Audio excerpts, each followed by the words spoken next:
कामयाब जिंदगी ये नहीं कि आप कितने खुश हैं, बल्कि कामयाब जिंदगी ये है कि आपका रब आपसे कितना खुश है। गुनहगार शख्स की आजिज़ी इबादत गुजार शख्स के गुरूर से कहीं बेहतर है। बंदा 100 बार गुनाह करके माफी मांगे तो वो 100 बार माफ कर देता है। वो करीम है।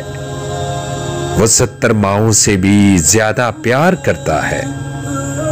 बंदे उसकी दहलीज पे, जब बंदा उसकी दहलीज पे तौबा करते हैं, माफी मांगते हैं, वो ये नहीं देखता कि उसने गुनाह कितने किए।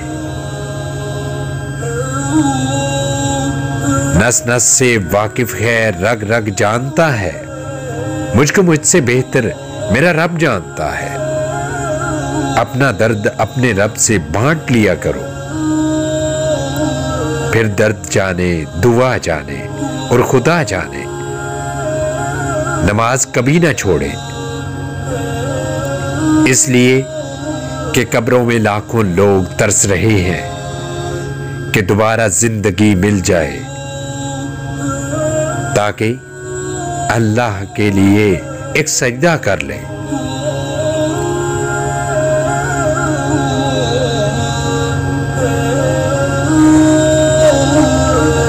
अगर आपने अभी तक हमारा YouTube इस्लामी चैनल सब्सक्राइब नहीं किया तो अभी सब्सक्राइब करें और बेल आइकन को ऑन कर दें, ताकि हमारी आने वाली वीडियो आप तक पहुंचती रहे। तब तक के लिए अपना और अपनों का बहुत सारा ख्याल रखिएगा और मुझे दुआओं में याद रखिएगा।